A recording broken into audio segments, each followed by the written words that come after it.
मेरा नाम राहुल है। मैं अपने भाई और भाभी के साथ शहर से थोड़ा दूर गांव के घर में रहता हूँ। कॉलेज की छुट्टियों में अक्सर घर लौट आता हूँ और घर का सारा माहौल मुझे बहुत अपनापन देता है। भाई नौकरी में व्यस्त रहते हैं, भाभी घरेलू काम संभालती हैं और उनकी छोटी बहन यानी मेरी साली भी हमारे घर अक्सर आ जाती है। साली अभी कॉलेज में पढ़ रही है, शरारती स्वभाव की है और हमेशा मुझे चिढ़ाने का बहाना ढूंढती रहती है। कभी मेरा मोबाइल छिपा देती, कभी मेरे नोट्स उठाकर भाग जाती और मैं हर बार गुस्सा दिखाता, लेकिन मन ही मन उसकी मासूमियत और हंसी मुझे भाने लगी थी। धीरे धीरे उसकी मौजूदगी मेरे लिए बहुत मायने रखने लगी। जब भी घर में वो होती तो मुझे लगता घर में रौनक बढ़ जाती है। भाई और भाभी को तो हमारी नोकझोंक सिर्फ हंसी मजाक लगती थी, लेकिन मेरे दिल में कहीं ना कहीं उसके लिए अलग सा एहसास बनने लगा था। गर्मियों की एक रात थी। सब लोग छत पर सो रहे थे। बिजली चली गई थी और छत पर हल्की ठंडी हवा चल रही थी। भाई और भाभी एक कोने में सो गए थे और मैं थोड़ी दूरी पर अपनी चारपाई डालकर लेटा था। तभी मैंने देखा कि साली भी वहीं पास में अपनी चादर बिछा रही है। मैंने कहा, तू यहीं क्यों सो रही है? भाभी के पास सो जा, वो हल्की मुस्कान के साथ बोली। मुझे यहाँ हवा अच्छी लग रही है, और धीरे से मेरे पास आकर लेट गई। मेरा दिल जोर जोर से धड़कने लगा। अंधेरे और खामोशी में सिर्फ उसकी सांसों की हल्की आहट सुनाई दे रही थी। मैं करवट बदलकर उसकी तरफ देखने लगा तो उसने धीरे से फुसफुसाया, राहुल भैया, नींद नहीं आ रही? मैंने धीमे से कहा, मुझे भी नहीं। और फिर हम दोनों देर तक आसमान के तारों को देखते हुए बातें करने लगे। वो कभी अपने कॉलेज के किस्से सुनाती, कभी हंसते हंसते मेरे हाथ पर थपकी मार देती। उस रात की खामोशी में उसके पास होने से जैसे मेरे अंदर तूफान उठ रहा था। एक तरफ मन डर रहा था कि कहीं भाई भाभी जाग ना जाएं, और दूसरी तरफ दिल ये चाहता था कि रात कभी खत्म ना हो। उसकी नजदीकी ने मेरे अंदर छिपे जज्बातों को और भी गहरा कर दिया, और उस रात के बाद से हमारे रिश्ते का रंग बदल गया। अब हम पहले जैसे नहीं रहे। अब हमारी हर नजर, हर मुस्कान, हर मुलाकात में एक नया राज छुपा रहने लगा। वो रात मेरे लिए जिंदगी की सबसे अनोखी रात बन गई, क्योंकि उस रात साली पहली बार मेरे बिल्कुल पास आकर लेटी थी। उस रात के बाद से मेरे और साली के बीच का रिश्ता बदल गया था। पहले तो हम सिर्फ मजाक और छेड़खानी तक ही सीमित रहते थे, लेकिन अब जब भी वो मेरे पास आती तो उसकी आंखों में मुझे कुछ और नजर आने लगा था, और शायद मेरी आंखों में भी। भाई सुबह जल्दी जल्दी ऑफिस चले जाते और भाभी घर के कामों में लग जाती। ऐसे में मैं और साली अक्सर अकेले रह जाते। वो कभी किताब लेकर आती और कहती, राहुल भैया मुझे समझा दो। तो कभी मोबाइल पर गाने सुनते हुए मेरे पास बैठ जाती। मैं जानता था कि उसका मेरे पास यूं आना कोई साधारण बात नहीं है, लेकिन फिर भी मैं अपने मन को समझाता रहा कि शायद मैं ही ज्यादा सोच रहा हूँ। लेकिन कई बार ऐसा हुआ कि जब मैं कमरे में पढ़ाई कर रहा होता तो वो चुपके से आकर पीछे बैठ जाती और बालों की छोटी खोलकर कहती, मेरे बाल बना दो ना। और जब मैं उसके बालों को छूता तो दिल की धड़कन और तेज हो जाती। एक दिन तो हद ही हो गई। भाभी बाजार गई हुई थी और भाई शहर से बाहर मीटिंग में थे। घर पर सिर्फ मैं और साली थे। मैं ड्राइंग रूम में लेटा हुआ था और टीवी चला रखा था। अचानक वो आई और मेरे पास बैठकर बोली, राहुल भैया, आज तो घर सुनसान लग रहा है। मैंने हंसते हुए कहा, क्यों, डर लग रहा है क्या? स्पार्क। तो उसने मेरे हाथ को हल्के से पकड़कर कहा, थोड़ा थोड़ा। उस स्पर्श ने मेरे शरीर में जैसे बिजली दौड़ा दी। मैं चौंका, लेकिन उसने अपना हाथ नहीं छोड़ा, बल्कि मेरे और करीब आकर सिर मेरे कंधे पर रख दिया। उस पल मुझे समझ नहीं आया कि क्या करूं, लेकिन उसकी मासूमियत और अपनापन ऐसा था कि मैंने भी उसे पास आने दिया। हम दोनों देर तक वहीं बैठे रहे। टीवी पर कोई फिल्म चल रही थी, लेकिन हमारी निगाहें सिर्फ एक दूसरे पर टिकी थीं। उस दिन पहली बार मुझे एहसास हुआ कि ये रिश्ता अब सिर्फ जीजा साली तक सीमित नहीं रहा। इसमें कुछ और गहराई आ चुकी है। रात को जब सब लोग छत पर सो रहे थे तो फिर वही हुआ। भाई और भाभी सो गए और साली फिर धीरे धीरे मेरी चारपाई पर आकर लेट गई। उसने धीमे से कहा, राहुल, मुझे नींद नहीं आ रही। मैंने कहा, क्यों? कहा ना कंपोनेंट प्लेसमेंट। तो बोली, पता नहीं, बस मन बेचैन है। उसकी बातें सुनकर मुझे लगा कि वो भी वही महसूस कर रही है जो मैं कर रहा हूँ। मैं उसके बहुत करीब था। उसकी खुशबू, उसकी सांसें, सब कुछ मेरे दिल को छू रहे थे। उस रात हम दोनों देर तक चुपचाप एक दूसरे के पास लेटे रहे, बिना कुछ कहे, लेकिन आंखें सब कुछ कह रही थी। वो मेरे पास ऐसे सिमट आई जैसे उसे यकीन हो गया हो कि मैं उसे कभी दूर नहीं करूंगा। और सच कहूं तो मेरे दिल को भी उसी पल ये यकीन हो गया कि ये रिश्ता अब जिंदगी भर मेरे साथ रहेगा। और अब तक मैं ये समझ चुका था कि मेरी साली सिर्फ मजाक में या अकेलेपन के कारण मेरे पास नहीं आती, बल्कि उसके दिल में भी मेरे लिए वही खिंचाव है जो मेरे दिल में उसके लिए है। उस रात जब वो छत पर मेरे पास लेट गई थी, उसके बाद से हमारी नजदीकियां और बढ़ गई। अब जब भी भाई ऑफिस चले जाते और भाभी बाजार, तो घर का पूरा सन्नाटा हमारे बीच एक अलग ही एहसास भर देता था। साली कभी रसोई में काम करते करते मुझे आवाज देती, राहुल जरा ये मिर्च पकड़ा दो। और जब मैं पास जाता तो वो जानबूझकर मेरा हाथ छू लेती, फिर मुस्कुराती और भाग जाती। कई बार ऐसा भी हुआ कि जब मैं कमरे में लेटा होता तो वो आकर धीरे से पंखा बंद कर देती और कहती, इतनी ठंडी हवा में कैसे सो रहे हो? इस पली असिस्टेंट, जो धीरे धीरे मेरे दिल की दीवारें तोड़ रहा था। एक दिन भाभी मायके चली गई और भाई देर रात तक ऑफिस में थे। घर पर मैं और साली ही थे। शाम को वो मेरे पास आकर बैठी और बोली, राहुल, तुम्हें पता है मुझे बचपन से सबसे ज्यादा अच्छा लगता था जब कोई मुझे समझे, मुझे सुने। मैंने उसकी आंखों में देखा और कहा, तो अब से तुम्हें कभी ये महसूस नहीं होगा कि तुम्हें कोई नहीं समझता। वो कुछ पल तक मुझे देखती रही, फिर मुस्कुराई और धीरे से बोली, पता है राहुल, जब मैं तुम्हारे पास होती हूँ तो मुझे बहुत सुकून मिलता है। उसकी ये बात सुनकर मेरा दिल और तेज धड़कने लगा। उस रात जब सब सो गए तो फिर वही हुआ। साली धीरे से मेरे पास आकर लेट गई, लेकिन इस बार उसकी आंखों में सिर्फ शरारत नहीं थी, उसमें एक गहराई थी, जैसे वो मुझे अपने मन की सारी बातें कह देना चाहती हो। उसने मेरी ओर देखकर कहा, राहुल, अगर मैं हमेशा तुम्हारे पास रहना चाहूं तो? मैं उसकी इस मासूमियत भरी गंभीर बात पर कुछ पल चुप रहा, फिर उसके हाथ को पकड़कर कहा, तुम्हें कभी जाने नहीं दूंगा। ये सुनकर उसने अपनी आंखें बंद कर ली और मेरे सीने पर सिर रख दिया। उस पल मुझे लगा जैसे पूरी दुनिया थम गई हो और अब सिर्फ मैं और वो ही बाकी हैं।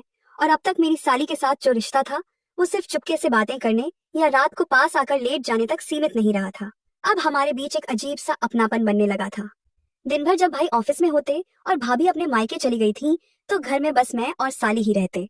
उस दिन दोपहर में जब मैं बरामदे में लेटा था तो साली रसोई में थी। अचानक उसने आवाज दी, राहुल, जरा आओ तो।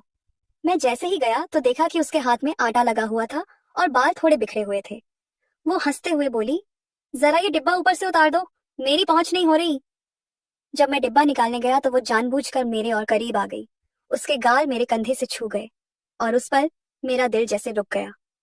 मैंने नीचे उतरकर डिब्बा उसे दिया तो वो मुस्कुराई और बोली, राहुल, तुम्हें पता है तुम जब पास आते हो तो मुझे अजीब सी खुशी होती है। उसकी ये मासूमियत भरी बात मुझे अंदर तक छू गई। शाम को जब हम छत पर बैठे तो साली ने धीरे से कहा, कल रात जब मैं तुम्हारे पास लेटी थी तो मुझे ऐसा लगा जैसे पूरी दुनिया से मैं आजाद हूँ। मैं मुस्कुराकर बोला, तो फिर आज रात भी वही महसूस करना। उसने शर्माकर मुझे देखा और कुछ नहीं बोली, बस अपने दुपट्टे से खेलती रही। रात हुई तो भाई घर नहीं आए। कह दिया था कि देर होगी। मौका पाकर साली धीरे से मेरे कमरे में आ गई। उसने मेरे पास बैठकर कहा, राहुल, अगर ये सब किसी को पता चल गया तो? मैंने उसका हाथ पकड़कर कहा, डर मत, मैं हूं ना।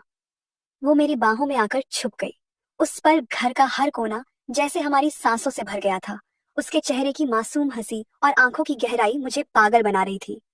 धीरे धीरे हमारी ये नजदीकियां अब छिपाना मुश्किल होने लगी। दिन में हम नजरें मिलाते और रात को चुपके से पास आ जाते। और हर बार साली का दिल जैसे और खुलता जाता। उसकी बातों में अब सिर्फ शरारत नहीं बल्कि मोहब्बत भी झलकने लगी थी। और अब मुझे ये एहसास होने लगा था कि साली सिर्फ मेरी आदत नहीं बन रही थी बल्कि मेरी जिंदगी का हिस्सा भी बनती जा रही थी। पहले तो लगा था ये बस एक छुपी हुई चाहत है जो रात को छत पर उसके पास लेटने तक सीमित रहेगी, लेकिन अब हालात बदल रहे थे। उस दिन दोपहर में भाई अचानक घर जल्दी आ गए। मैं हॉल में बैठा था और साली रसोई में काम कर रही थी। जैसे ही भाई ने साली को देखा तो बोले, अरे, तुम इतनी थकी थकी क्यों लग रही हो, सब ठीक तो है? साली ने मेरी तरफ देखा और फिर बोली, कुछ नहीं, बस नींद पूरी नहीं हुई। मैं मन ही मन मुस्कुराया क्योंकि मुझे पता था कि उसकी ये अधूरी नींद किस वजह से थी। रात हुई तो भाई और भाभी अपने कमरे में चले गए।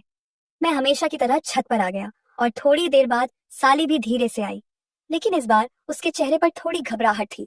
उसने आते ही कहा, राहुल, आज मुझे बहुत डर लग रहा है। अगर किसी दिन ये सब राजा खुल गया तो क्या होगा? मैंने उसका हाथ पकड़कर धीरे से कहा, डरने की जरूरत नहीं, हम सब संभाल लेंगे। वो मेरे पास लेट गई और बोली, तुम्हारे पास रहकर मुझे लगता है जैसे मैं अपने असली घर में हूँ। उस रात हम दोनों चांद की रोशनी में बहुत देर तक बातें करते रहे। साली ने पहली बार अपने दिल की बातें खोली। कैसे बचपन से उसे प्यार की कमी महसूस हुई, कैसे सबकी उम्मीदें उस पर लदी रहती थीं, और कैसे मेरे पास आकर उसे सुकून मिलता है। मैं चुपचाप उसकी बातें सुनता रहा और हर बार जब उसकी आंखें भर जाती तो मैं उसे अपने सीने से लगा लेता। धीरे धीरे मुझे लगने लगा था कि ये रिश्ता अब सिर्फ छुपी मुलाकातों का नहीं रहा। हम दोनों के दिल अब सचमुच जुड़ चुके थे और इसी जुड़ाव ने हमारी मोहब्बत को और गहरा बना दिया। और अब कहानी उस मोड़ पर पहुंच चुकी थी जहां डर और रोमांच दोनों साथ साथ चल रहे थे। एक रात हमेशा की तरह साली मेरे पास छत पर आकर लेट गई। हम दोनों धीरे धीरे बातें कर रहे थे, तभी अचानक नीचे से दरवाजा खुलने की आवाज आई। हम दोनों के होश उड़ गए। मैंने धीरे से उसके कान में कहा, कोई आया है, जल्दी से चुप हो जाओ। वो मुझसे कसकर लिपट गई और हम दोनों बिल्कुल खामोश हो गए। पता चला कि चाचा जी शहर से लौटे थे और अचानक ही आ गए। उन्होंने भाई को आवाज दी, आ सब्बी कोठी की पाउची चाह दी और थोड़ी देर तक बातें करते रहे। हम दोनों छत पर बैठे धड़कते दिल से उनकी हर आवाज सुन रहे थे। अगर चाचा जी अचानक छत पर आ जाते तो सब कुछ खत्म हो जाता। साली ने डरते डरते मेरा हाथ पकड़ा और फुसफुसाई, राहुल, अब ये खेल साथ बहुत खतरनाक हो गया है। अगर पकड़े गए तो किसी को मुंह दिखाने लायक नहीं रहेंगे। मैंने उसकी आंखों में देखा और धीरे से कहा, डर मत, जब तक मैं हूँ तुझे कोई छू भी नहीं सकता। उसकी आंखों में भरोसा साफ दिख रहा था, लेकिन उसके चेहरे पर डर भी साफ झलक रहा था। उस रात हम दोनों ने ठान लिया कि अब जरा संभल कर मिलेंगे। दिन में बिल्कुल अनजान बनकर रहना और सिर्फ रात को ही एक दूसरे के पास आना। लेकिन दिल का हाल कौन छुपा सकता है। अगले ही दिन जब भाभी रसोई में साली को छेड़ते हुए बोली, आजकल तो तू बहुत खिली खिली लग रही है, राज क्या है? तो साली का चेहरा लाल हो गया। मैं दूर बैठा सब देख रहा था और मेरे होठों पर हल्की मुस्कान आ गई। अब मुश्किल ये थी कि घर के लोग धीरे धीरे कुछ नोटिस करने लगे थे। भाई तो हमेशा काम में लगे रहते, लेकिन भाभी की नजरें तेज थी।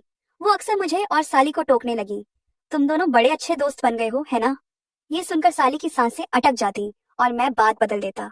पर मुझे पता था, जितना छुपाएंगे उतना शक बढ़ेगा और यही शक धीरे धीरे हमारी कहानी को और मुश्किल बना देगा। और अब हालात ऐसे बन गए थे कि मुझे लग रहा था सब कुछ हाथ से निकल जाएगा। साली और मैं छत पर रोज की तरह मिलते थे, लेकिन अब भाभी की नजरें हमें चीरने लगी थी। वो हर वक्त हमें ताड़ती रहती, कभी मुंह पर मुस्कान होती तो कभी सवाल से भरी नजर। एक रात की बात है, मैं और साली छत पर लेटे हुए चुपचाप बातें कर रहे थे। हवा बहुत ठंडी थी और चांद पूरा आसमान पर फैला हुआ था। साली मेरे सीने से लगी हुई धीरे धीरे मेरी धड़कन सुन रही थी। तभी मुझे लगा जैसे नीचे आंगन में कोई आहट हुई है।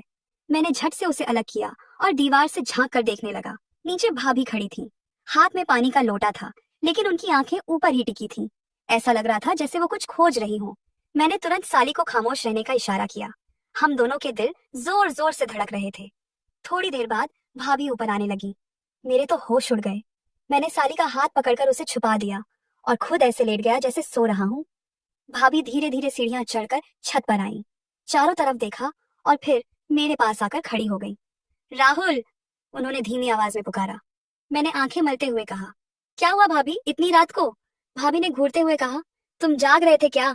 मैंने तुरंत जवाब दिया, नहीं भाभी, नींद में था। कोई आहट हुई तो आंख खुल गई। भाभी कुछ कुछ देर तक मुझे देखती रही, जैसे मेरे चेहरे से सच पढ़ लेना चाहती हूँ। फिर अचानक मुस्कुराई और बोली, ठीक है, सो जाओ, बस इतना ध्यान रखना, छत पर हवा बहुत तेज है, कहीं सर्दी न लग जाए। उनके जाने के बाद साली धीरे से मेरे पास आ गई और कांपते हुए बोली, राहुल, मुझे तो लगा हम पकड़े गए। मैंने उसके होठों पर उंगली रखकर कहा, डर मत, अभी तक सब ठीक है, लेकिन अब हमें और सावधान रहना होगा। लेकिन मेरे दिल को कहीं ना कहीं लग रहा था, भाभी ने कुछ तो देख लिया है और अब वो आसानी से हमें छोड़ने वाली नहीं है। और अब मुझे एहसास हो गया था कि मैंने जिस रास्ते पर कदम रखा वो न तो मेरे लिए सही था और न ही साली के लिए। भाभी के शक ने मुझे भीतर तक हिला दिया था। मैं बार बार सोच रहा था, अगर सच सामने आ गया तो भाई की इज्जत, घर की इज्जत और हमारे रिश्ते सब तबाह हो जाएंगे। साली भी अब डरने लगी थी। उसकी आंखों में पहले वाली शरारत नहीं थी, बल्कि एक अजीब सी बेचैनी थी। एक रात उसने खुद कहा, राहुल, अब हमें ये सब बंद करना होगा। ये सब अच्छा तो लगता है, पर सही नहीं है। अगर भाभी ने बता दिया तो सब कुछ बर्बाद हो जाएगा। उसकी ये बातें सुनकर मैं चुप रह गया। सच यही था कि जितनी लकीरें हमने पार कर दी थी, उससे आगे बढ़ना केवल मुसीबत लाता। आखिरकार हमने तय किया कि अब छत पर मिलने का सिलसिला बंद होगा। मैं अपने कमरे में ही सोया करने लगा और साली अपनी भाभी के साथ। भाभी का शक धीरे धीरे कम होता गया और घर फिर से वैसे ही चलने लगा जैसे पहले चलता था। लेकिन मेरे दिल के किसी कोने में वो रातें, वो फुसफुसाहटें और वो अनकहे एहसास हमेशा के लिए कैद हो गए। हाँ, मैंने उस रिश्ते को वहीं रोक दिया, लेकिन उसकी यादें आज भी जब भी मैं अकेले छत पर जाता हूँ, ठंडी हवा के झोंकों के साथ मुझे